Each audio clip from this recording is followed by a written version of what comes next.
Good morning, everyone. Welcome. Today Morning. we are today going to take a look at fire code fundamentals on access. A quick note, today's presentation is a collaboration brought forth thanks to Kate Warren and Isabel Stewart from the mayor's office, our chief building official, Commissioner Vanover, and our fire marshal, David Talbot. I especially want to thank the CBO and the fire marshal, because as we all know, their days do not end at 5 o'clock. So I am very grateful for allowing me this opportunity to get some information out for you folks. So what are we talking about today? In the ever-changing world of development strategies, the city of Cleveland and the nation are experiencing a change of philosophy regarding the built environment. The concept of sprawl and open development is being replaced with a desire for density and more walkable neighborhoods. This shift creates both exciting opportunities and complex challenges for designers, planners, and developers, as you all know. While it's familiar to follow codes and rules for the design of a structure and the interior environment, exterior requirements for fire and life safety are often overlooked. Today's webinar will explore some fundamentals you need to know to build safely and smartly in today's Cleveland. Specifically, we're going to look at 4 points: fire department apparatus access, aerial access, fire hydrant location, and safeguards during construction. Although I won't be answering specific project issues or topics, I will present a general overview of these topics that I hope will assist the design and development teams connect the dots, essentially, between the Ohio Building Code and the Ohio and International Fire Codes, allowing you a better foundation for conceptual presentations. So connecting the dots, how do we get from the OBC, the Ohio Building Code, to the Ohio Fire Code or the International Fire Code? We see our first clue in the administrative sections. This gives us our first direction, the administrative sections of the Ohio Building Code. If we look to 101.4.5, it reads, the provisions of the Ohio Fire Code, designated as the fire code, apply to the preventative measures that provide for processes to reduce the risk from the hazards of fire and explosion, and includes the maintenance of fire detection, fire alarm, fire extinguishing equipment and systems, exit facilities, opening protectives, and other fire safety devices and protection features. 102.11 tells us the state fire marshal or fire chief of municipal corporations or townships having fire departments enforce all provisions of the rules of the board relating to fire prevention. So what topics, what issues in the building code themselves, what are we talking about, or what are these codes referring to when we're talking about risk from the hazards of fire, protection features, fire prevention? Well, first off, we take a look at Chapter 9. A lot of our fire stuff is already built into our building code. Specifically, however, when we want to get to access, we take a look at 912. That's the section on fire department connections. If we see 9122 talking about the location of fire department connections, it reads, with respect to hydrants, driveways, buildings, and landscaping, fire department connections shall be so located that fire apparatus and hose connected to supply the system will not obstruct access to the buildings for other fire apparatus. The location of fire department connections shall be approved by the building official. We see in the codified ordinance, it's our codified ordinance. This is nothing new. Our codified ordinances, they go back to 1948. 38929 reads, when division of fire hose connections are required, they shall be provided on each street and alley frontage, or when the building sets back of the street lines on each accessible exterior wall facing street or alley. However, when a frontage or exterior wall is less than 50 feet in length, no connection shall be required on that frontage when approved connections are provided on other frontages.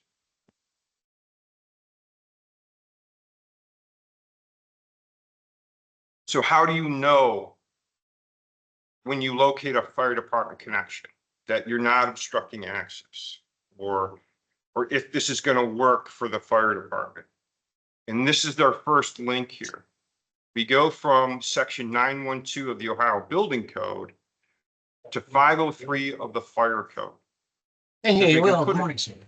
We're gonna probably conduct our interview in the, So if I jury could room. ask all the, mute Judge's gonna your, give you mention one. mute your microphones. There we go. Thanks. So as I was stating, section 912 of the building code is actually joined at the hip with 503. They work together because 912 is telling us, hey, we've got to have an FDC that doesn't get blocked and that the fire department has access to. 503 gives us some insight as to, okay, how do we get the access? And if we look at 503.1, it reads, approved fire apparatus access roads shall be provided for every facility, building, or portion of a building hereafter constructed or moved into or within the jurisdiction which are not readily accessible from a public and or private street.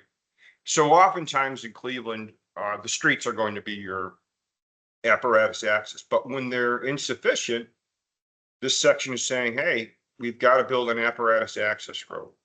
It continues, the fire apparatus access road shall comply with the requirements of this paragraph and shall extend to within 150 feet of all portions of the facility and all portions of the exterior walls of the first story of the building as measured by an approved route around the exterior of the facility.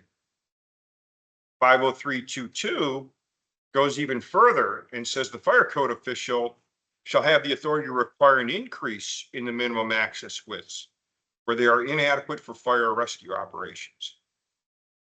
So what are those access? What are those widths?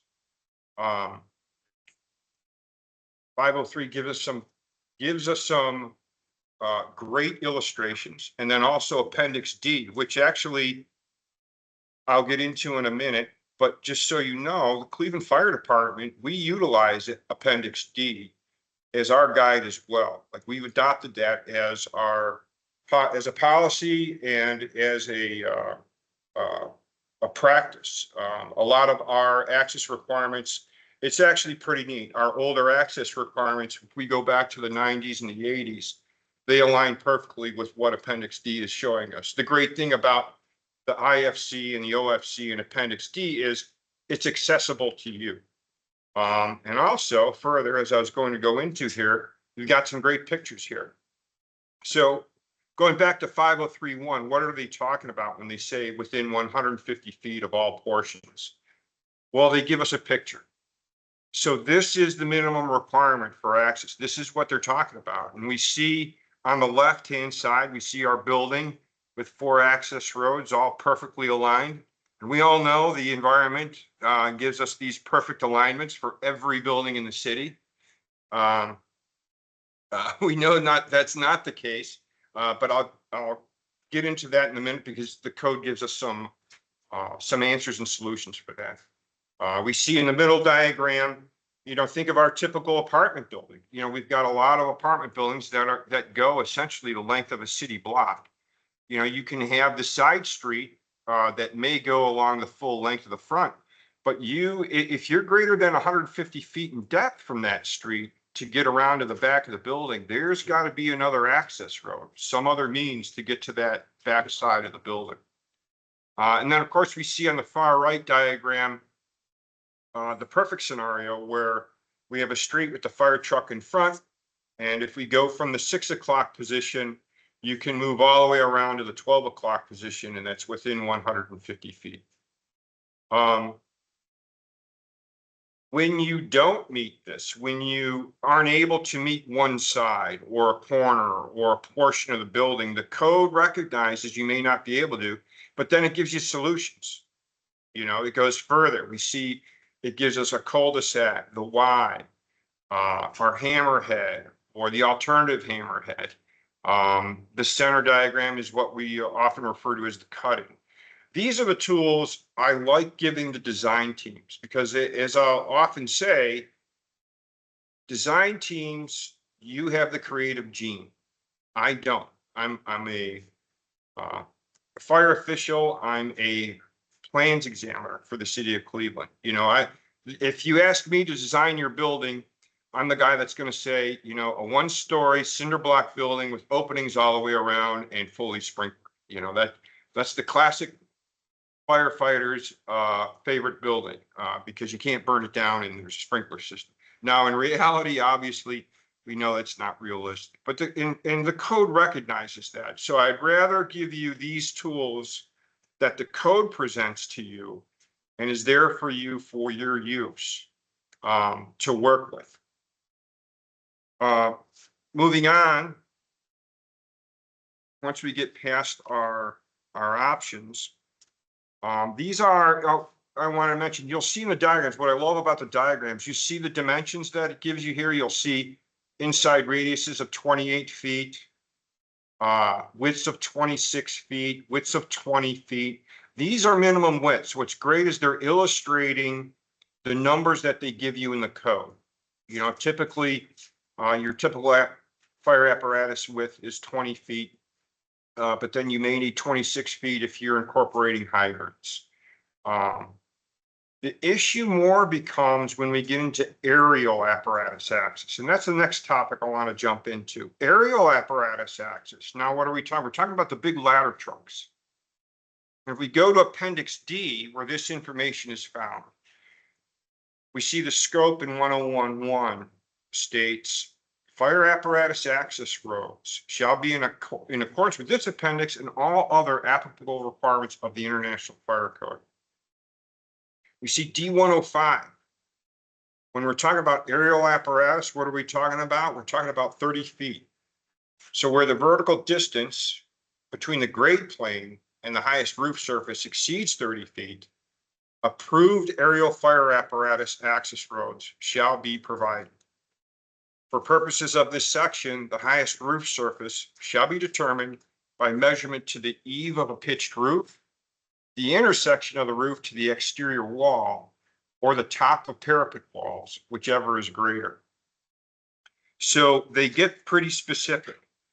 And you can see this is in Appendix D of our Ohio Fire Code. It was in the previous edition, and it's in the current International Fire Code. This is not just a Cleveland issue. This is a national issue and an international issue.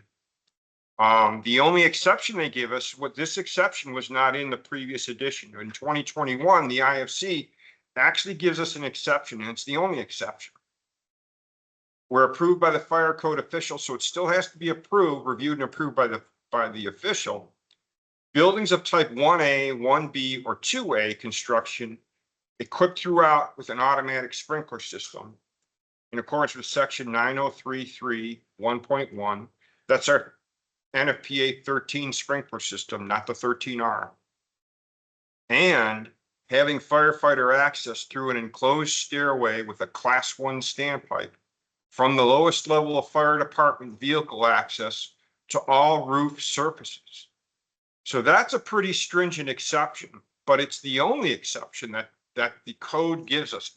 And we have to remember, codes are our minimum. So this is what our ICC and code professionals are putting out there and putting forward for you. So when we get to 30 feet or above 30 feet, we need to start thinking aerial apparatus access.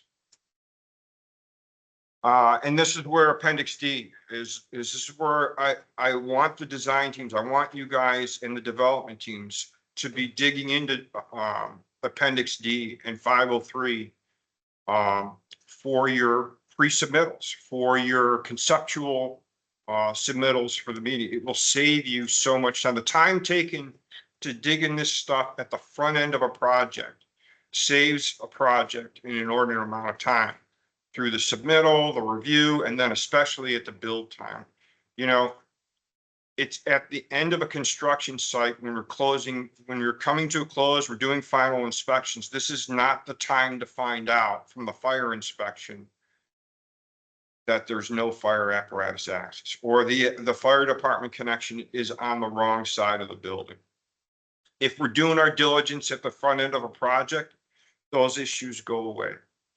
But we can see Appendix D, we jumped in, they go further. 1051, they talk about where it's required. They talk about widths. It gets into the proximity of the building.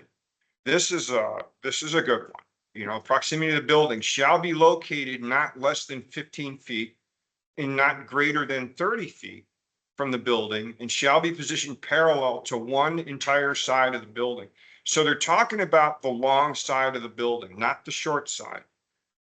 The side of the building on which the aerial fire apparatus access road is positioned shall be approved by the fire code official.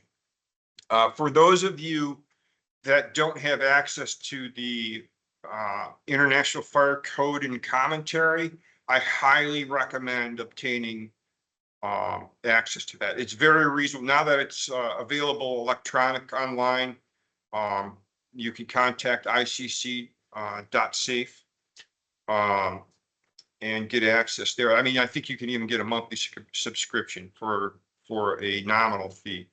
But the commentary in there goes even further explaining this. It's excellent and it's gold as far as I'm concerned. It is incredibly helpful to design and development teams.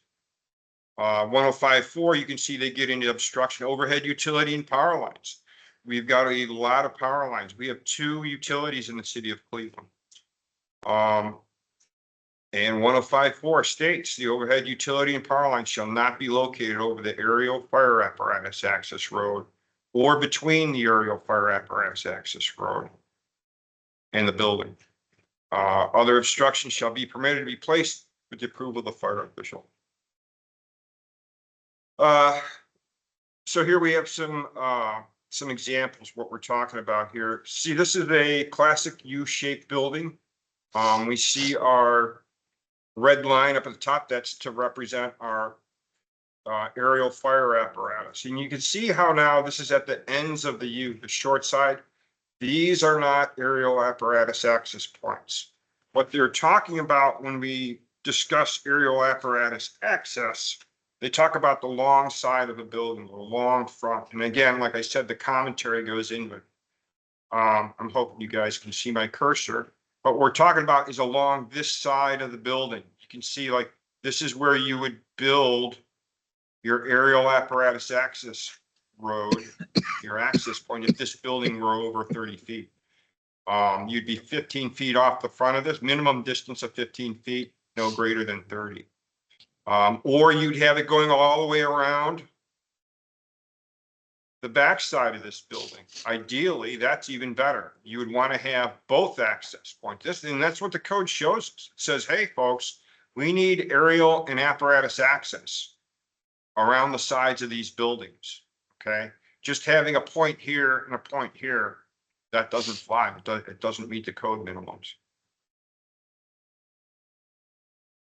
Recent fire. Matter of fact, you know, I mentioned the fire marshal and building official. Their days don't end at 5 o'clock. This was a fire from 2 weeks ago. The building official and I were out at this one. This is Garden Valley. Now you can see these are non-sprinkler buildings. Something to take into account.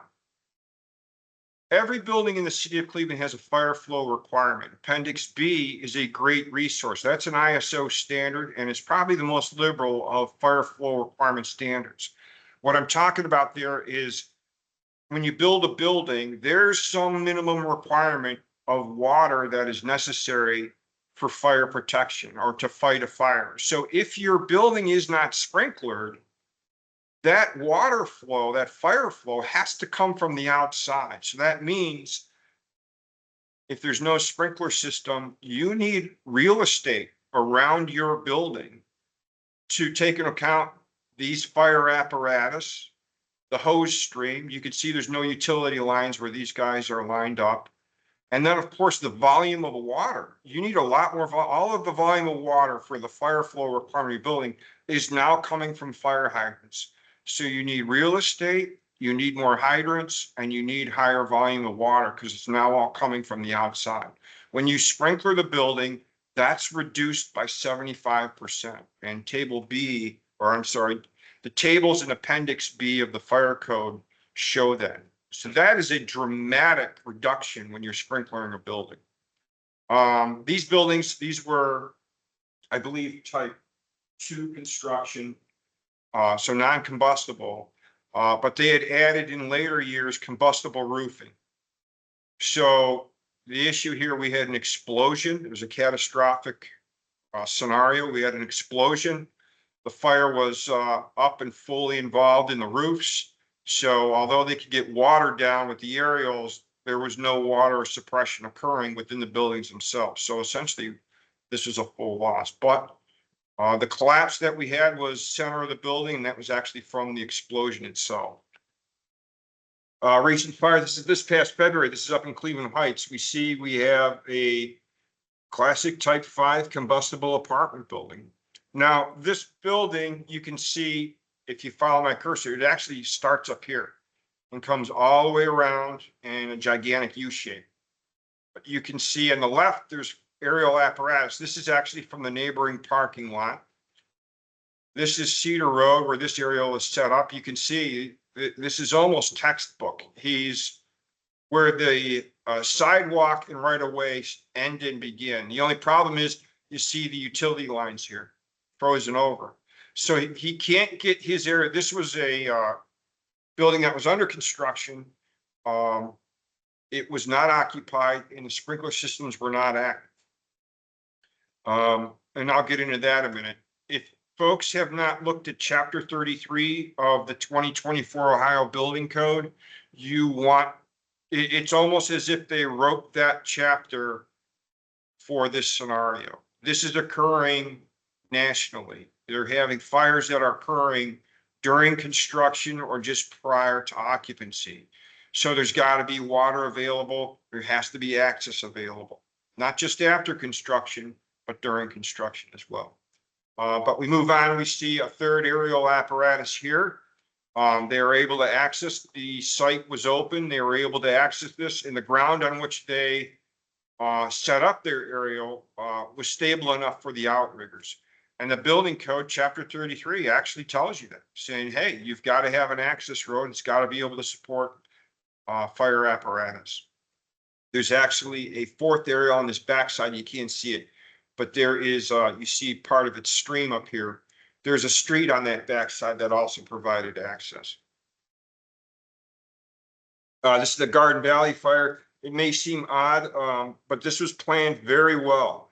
There is an access road going amidst, there's a couple of them actually that go between the apartment buildings, and you don't even know they're access road. They're disguised. They look like wide pathways or walkways, but you see the fire hydrants that go along them. That's how we know that's actually an apparatus access road.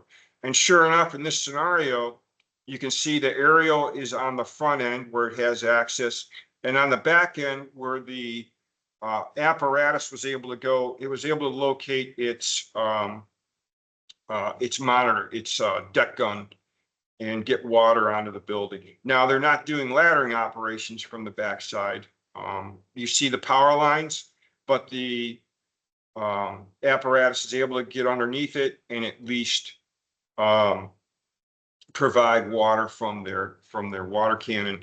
If they had to ladder that with ground ladders, they would have the 15-foot clearances, which, so you know, less than 30 feet, the ISO recommends fire divisions carry 35-foot ladders. The City of Cleveland Division of Fire, we have those, we've always had those.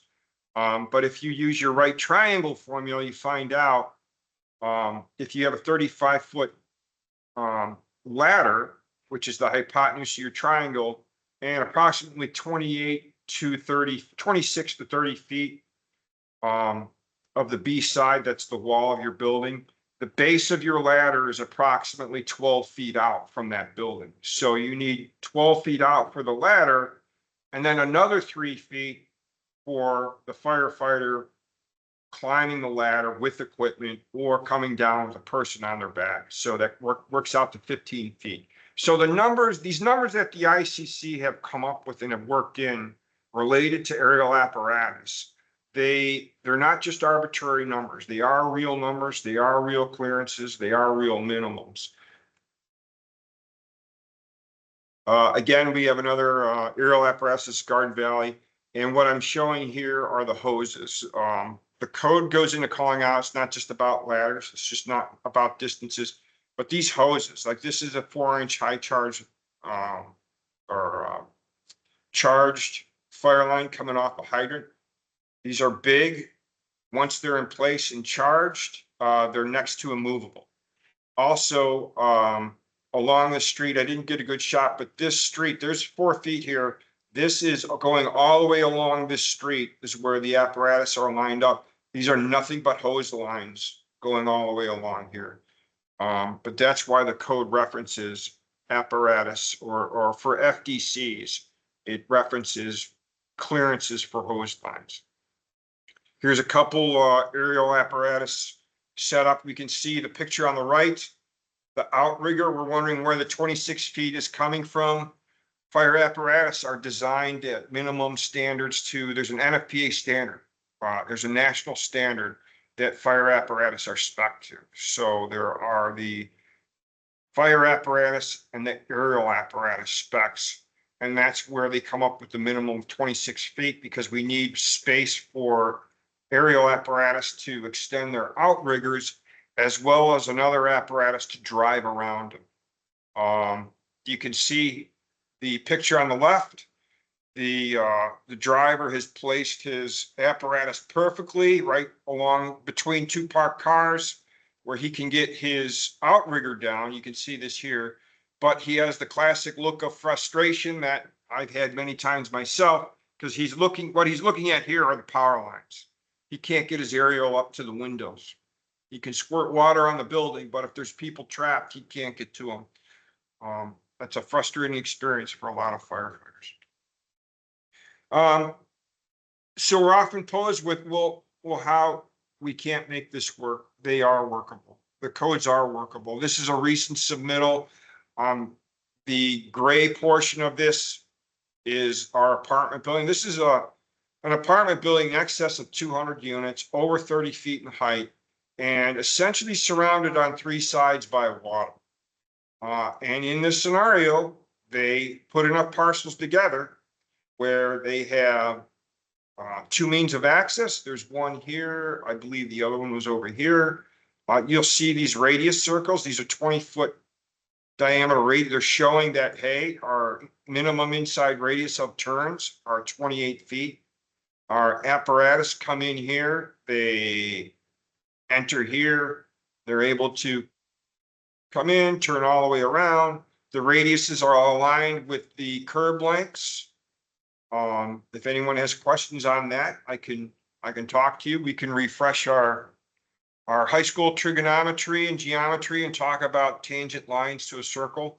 But that's what we talk about when we look to inside radius of curb cuts and then curb lines. Our curb line being a tangent line and our curb cut being the radius of a circle. But you can see they've got great access on this one. And there wasn't much for me to really talk about with these folks. They had full access to all full sides of this building here. Now there's still limited access because they didn't have complete access here, but they were making up for that by adding an additional fire protection features. And when you look to, I think it's the fire code 90145, that's where they start delving into additional fire protection systems. This is another building. So actually this is at least 10 buildings. Some of the most difficult and complicated projects that you folks have to deal with are the existing buildings. They're fixed, they're in place. There's a lot of stuff that's non-compliant. This was a great scenario. So in this scenario, this builder and developer, they were able to consolidate these amidst these streets here. You see they have a full width and access around. And then these parking lots were opened up so that they had access, even more access. So this was a good scenario, and their plan, they're showing where their apparatus are going to line up. They're showing aerial versus fire apparatus. They're showing their distances through of where we can access with hose lines. And then when you start getting your fire protection engineers involved, this stuff gets even neater. And so I can't stress enough, when you start getting into these larger projects, the sooner you involve a fire protection engineer, the better. Because you start getting into some neat stuff here where you start implementing, you can implement wall hydrants instead of fire hydrants. There are alternatively engineered design systems inside the building that you start working with. But they can come up with some neat stuff. So back in, again, we have our access. Let's say we resolve where our fire trucks are going to go. We've resolved where our fire department connections are going to go. So now the question lies, okay, where do we put the hydrant?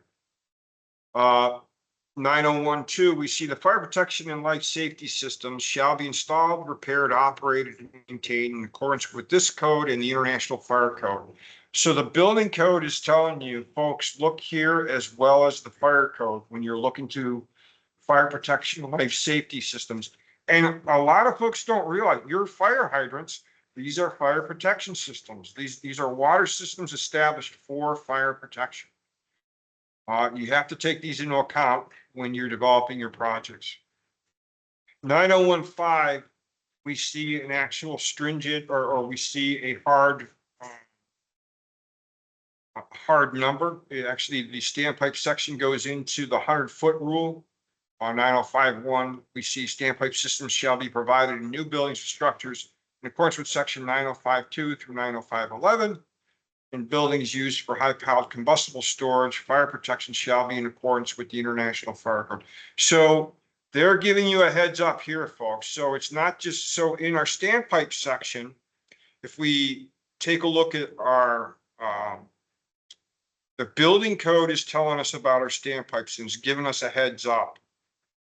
When you get into high-powered combustible storage, again, it's not only giving you a direct link to the International Fire Code, which you need to dig into, but I'm highly recommending this is the time and the place where we're talking to our fire protection engineers.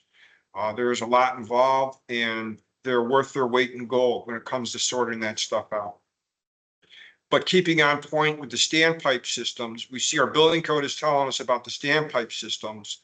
Our fire code, if we go to 507-511, buildings equipped with a standpipe system installed in accordance with section 905 shall have a fire hydrant within 100 feet of a fire department connection. So we know we have our access, we have our fire department connection located. I now need a fire hydrant within 100 feet of that fire department connection. And I'm saying that because the majority of our buildings with sprinkler systems also have a standpipe. They're typically combination systems. If you have a building like a parking garage that that only has a standpipe system, you've got to have at least one fire hydrant. We know we got to have one fire hydrant within 100 feet. But if that is a dry system, the only place that dry systems are allowed are in the for the parking garage standpipes. The volume necessary, that needs to be taken into account. And again, this is where the sprinkler designer or the fire protection engineer can be telling you, hey, folks, you don't need, or you're going to need more than just a fire department. You may need a 4-head inlet for that fire department connection because there's a higher volume.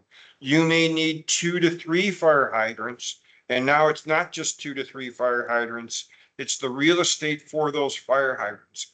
So those are big influences. Those can impact a project significantly. So again, we have our access. We know where our FDC is going. Now, where do we put our standpipes? Our first clue or hard line requirement is in relation to standpipe systems and sprinkler systems. Again, 912 with regards to the location and the access. And they're saying that there's got to be 9124 immediate access to fire department connections shall be maintained at all times without obstruction by fences, bushes, trees, walls, or any other fixed or movable object. Access to fire department connections shall be approved by the building official. 50751. So section 507 goes further on fire. Our next criteria that they're giving us, we saw we have criteria for standpipes.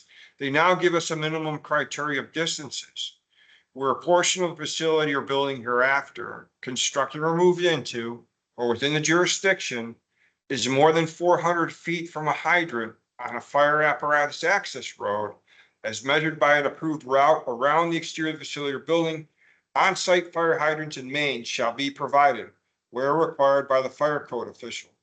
And they're saying that because you need the input of the fire code official. We understand you don't know the operations tactics and SOPs of a division of fire, or you may be operating in an area of the country that you do know, but now you're in Northeast Ohio and it may be completely different. But they're now throwing out here a minimum requirement. They're talking about 400 feet. And that is not straight line distance. As they say, that's as measured by an approved route around the exterior of the facility. So if you actually place a hydrant straight line distance from the front of your building, when you start looking at that's got to be 400 feet around the exterior of the outside of the building, that suddenly brings that fire hydrant up a lot closer, and you may need to report, you may need to be adding a fire hydrant in front of your building. 5075 then also gives you some exceptions here for the group R3 and U's, where they talk about 600 feet and for sprinkler buildings at 400-foot dimension. So when I'm talking to designers and doing reviews, or architects doing reviews, I'll often refer to the 400-foot rule or 600-foot rule. This is where I'm getting this from. This is right out of the fire code, section 507.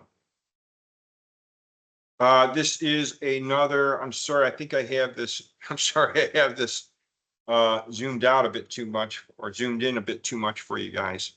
But what I wanted to show here, this is essentially, this is the back side of a building.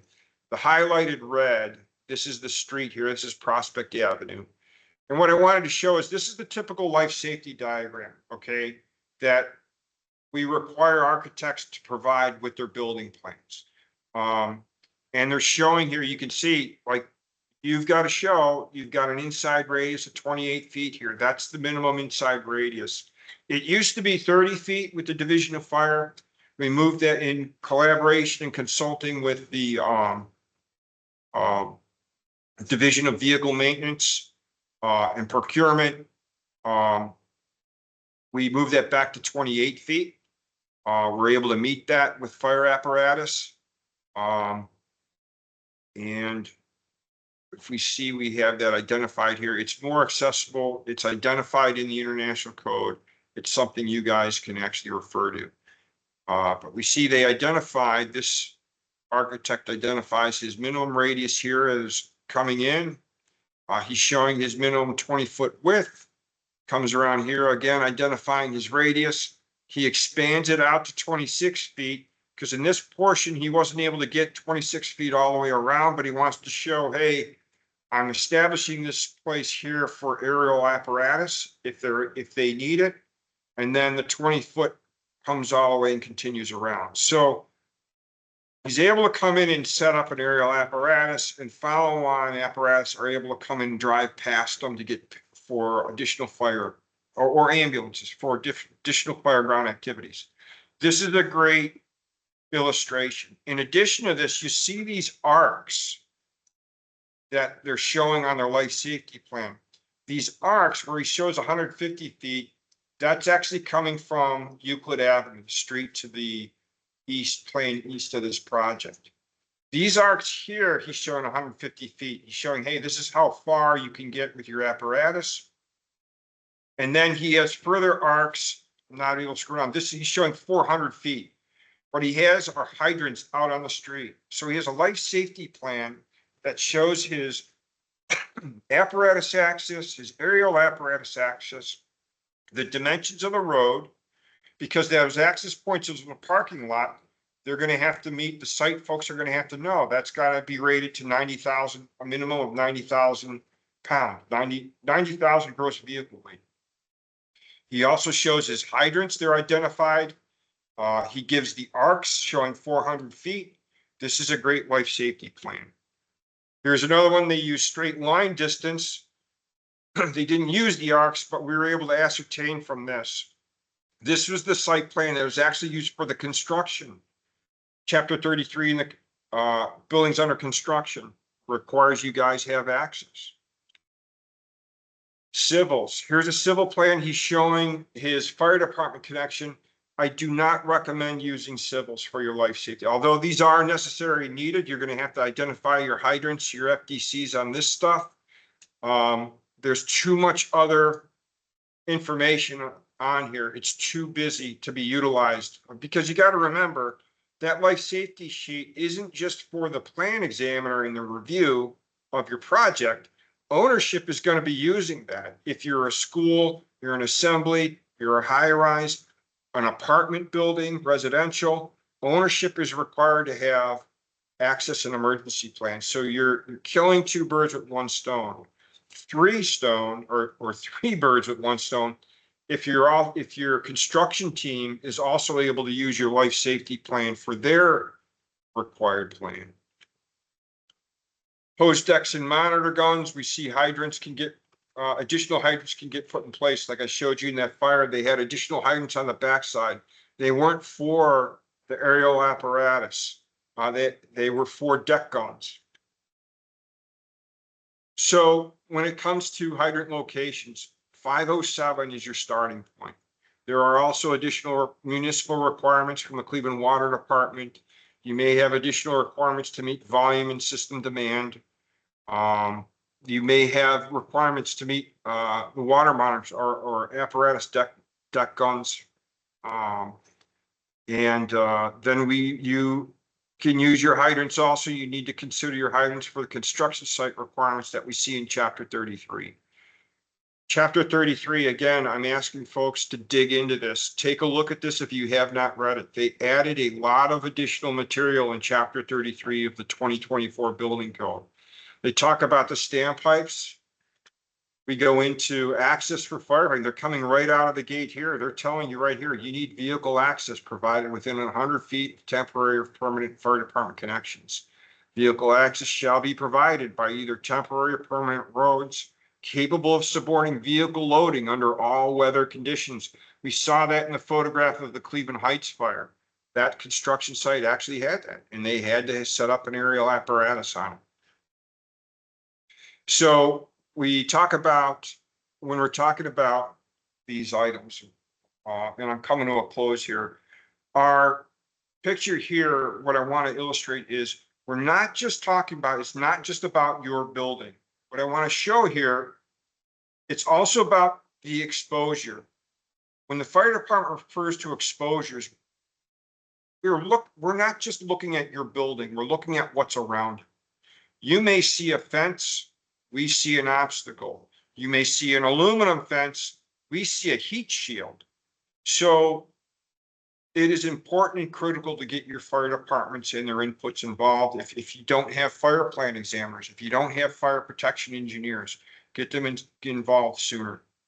In this scenario, we had the classic, this is a 2.5-story wood frame. This is also a great illustration.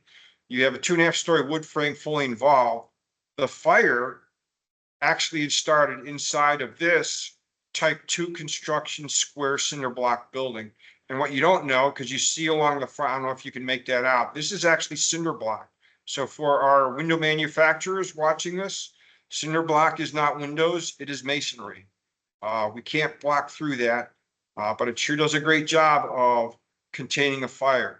So this fire, the fire you see blowing out of the house here, that same fire is roaring inside of this building, but you barely know it. Matter of fact, this guy right here, I happen to know that's me, because I'm standing there with my empty hose line waiting on water. I'm actually able to stand next to this building.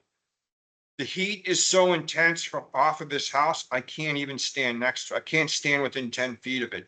You can see a better vision on this side, how far out. This is showing fire because the vegetation is starting to catch fire. But the heat, the closer you can get to it is about 20 feet out. These are the considerations we're looking at when we're looking at access to your occupancies. So keep that in mind, folks. It's not just your building. We want to take into account what's next to it. Again, Chapter 33, just to illustrate some sections, 3312 through 3313.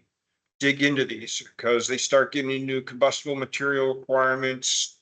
When you have vertical construction of types 3, 4, and 5, fire separation, and dig into these. It's not rocket science, but you do need to read it. Honestly, for the majority of these, they're talking about one hydrant being required. It's not bad. So just to wrap things up here, our Ohio Building Code, there are definite links. We can connect some definite dots between the administrative section, chapter 9 and chapter 33 of the Ohio Building Code to sections 503, 507, and the appendices of the fire code. And with that, folks, I hope I didn't put you guys to sleep. I hope I didn't confuse you too much. Do we have any questions? Thanks, Lieutenant. I do want to read a question that came in the chat from Alexandria Long. She asked, can you confirm where on the city website or within the ordinances it states the current adopted fire code version? I know OFC is being updated this year and have been unable to locate the city's adoption process. I wonder if you could speak to that, Lieutenant. And Lieutenant, oh, go ahead. Hello, this is Tom Vanover, Chief Building Official. I can speak to that. The building codes are adopted at the state level, and the City of Cleveland ordinance simply states that we will adopt the most recent and the most current Ohio code. So the adoption cycle and the code cycle for the building code comes from the state of Ohio administrative code and the Ohio Board of Building Standards. As the lieutenant stated earlier, these references get us to the fire code from the building code. And whatever the current version of the fire code is in the Ohio Building Code will be the current version. So we don't adopt it specifically in our local ordinances. We follow this path of connecting the dots in this daisy chain from the Ohio Building Code.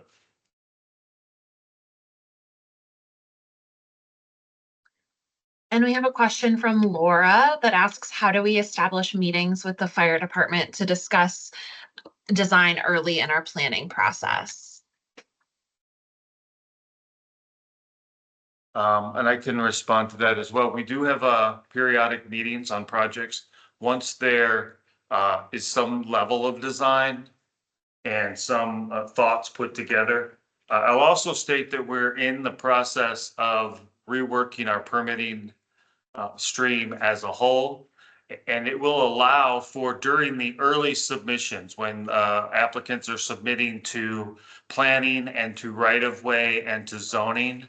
We will also be including a fire site safety review of the plans and for the project. And this is a conceptual, proof of concept review, because oftentimes at this level, the construction type may not be, all the details of the construction may not be fleshed out, but the site and the access and the construction type and the use often are. So there is a path to submit fire site safety plans with these items on them and these details on them for a conceptual review by the Division of Fire Examiner. And then if there becomes challenges in the design, then we will set up a development meeting, much like we do for currently. It'll just be happening sooner.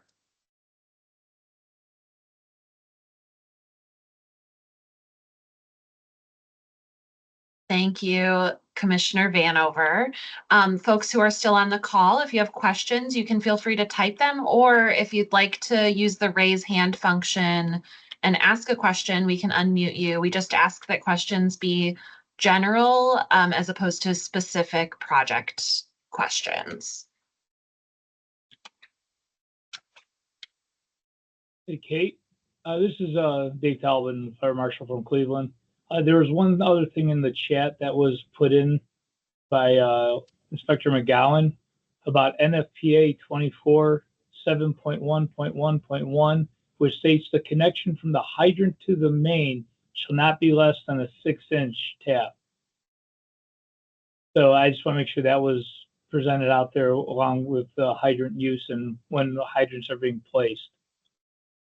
That just because there is a hydrant doesn't mean it's a hydrant that is legal for a commercial building. If it's under 6 inches, it's not good enough. Thank that's- you. That's a good point, Captain and Lieutenant. And just understand for the purposes of this presentation, it gets to the main points, as we are all aware, and the designers are aware, there's many other sections within, once you get into the 503, 507, the Ohio Building Code, that'll take you to other NFPA references for hydrant size, hydrant connections, hydrant, fire pumps, all of those things.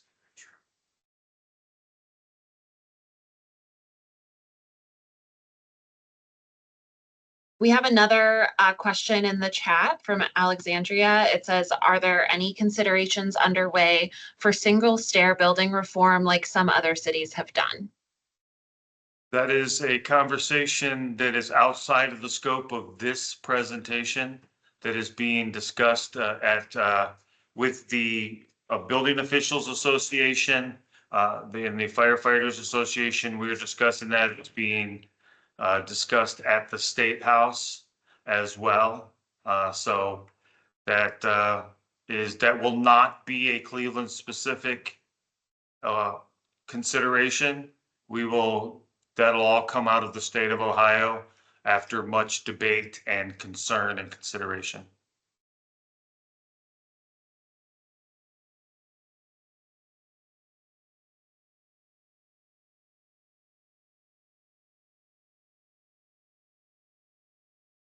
We have a question from Laura that asks, are the steps for the new permitting process listed on the website? And Tom, I'll let you take that one.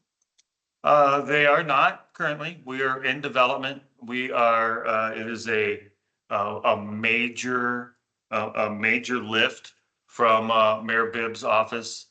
We've been working on for more than a year now. There is expectations that the beginning of the fourth quarter, I believe, of this year, we will start releasing information and providing how-tos and access, and we will be launching that once completed.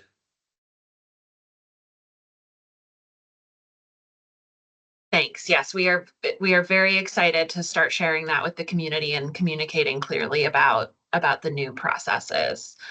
I have another question. Are there considerations for electrified vehicles, specifically in maintenance or storage garages?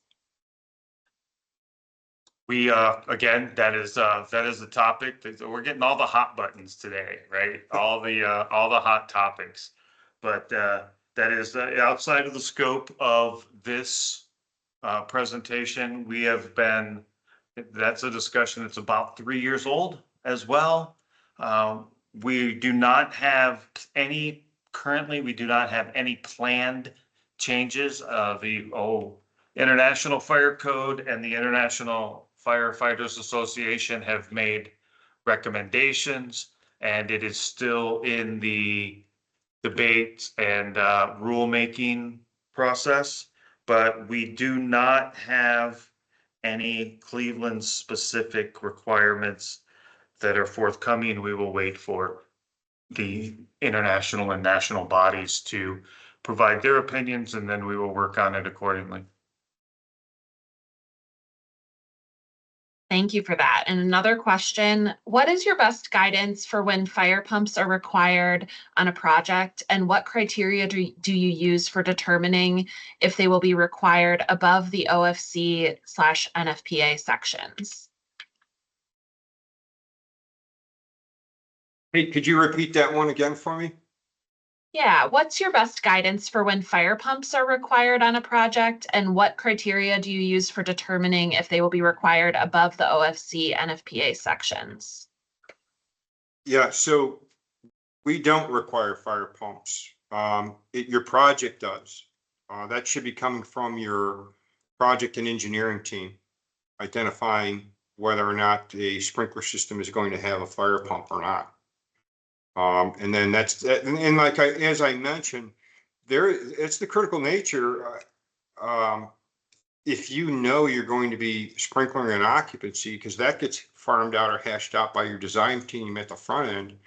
If you know you're going to be sprinkling your occupancy, getting that sprinkler designer and the fire protection engineers involved sooner the better, because those are the items that start getting worked out. Because when you don't, you leave it to the construction process. If you don't have enough pressure, you're going to need a fire pump.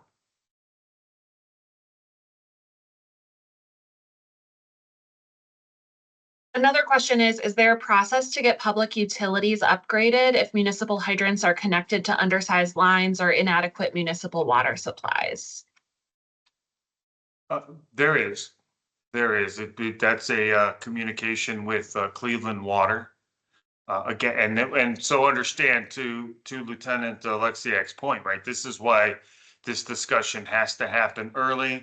The fire protection system designer has to get there early, because if you're going to discuss with the engineers at Cleveland Water and the powers that be from that office to get a utility upgraded, that takes time, right? There's a public process, there's a decision process. But yes, we have had locations. I can't speak for them and for the infrastructure as a whole, but we have had projects that have had water lines and fire mains upgraded prior to the project, or at the beginning of the project, or because of the project. Thank you. And it looks like we have two more questions in the chat, and that's probably all we have time for today. One is, what is the correct process to obtain a flow test at a property? Oh, and I see someone has answered that question in the chat. Email fireflowrequest@clevelandwater.com. And so we'll go to the next question, which is, design and planning review bodies sometimes have objectives that conflict with these requirements. How do we work to better align expectations between departments? I don't know, that feels like a planted question, okay? Because we've discussed this a lot. But the reality is you are correct. So we we recognize this. Historically, the fire department access and hydrant locations were reviewed at the building code review portion of the project, which is after zoning and planning and local design review, or even landmarks. We have, and for that purpose, understanding that there are oftentimes direct conflicts between what the commissioners at the planning commission want, what the fire code requires, and understand this also is, there are right-of-way infrastructure requirements as well that oftentimes conflict with planning commission and design review requests. So for that purpose, our new process will have that fire site review early. Again, it is just conceptual, because there's a lot of things that you won't have, or information that you may not have fleshed out, or just simply don't want to fund early on if you find that the project has some fatal flaw. But the expectation is that everybody that has an opinion is discussing this and reviewing this early.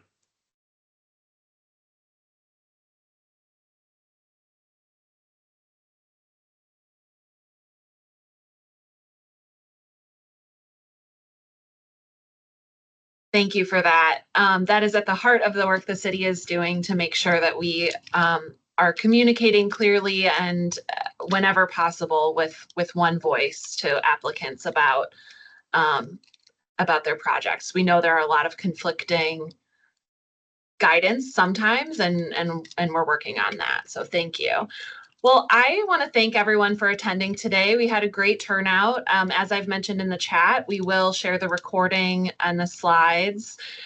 We will share it with everyone who participated. So you can look out for that in the next couple of days. Thank you very much for your time. Thank you so much to Lieutenant Alexiak for all the preparation and good information in this presentation. And thanks to Commissioner Vanover as well. Thanks, everyone. Have a nice day. Thanks, Kate. Thanks, Thank you. everybody.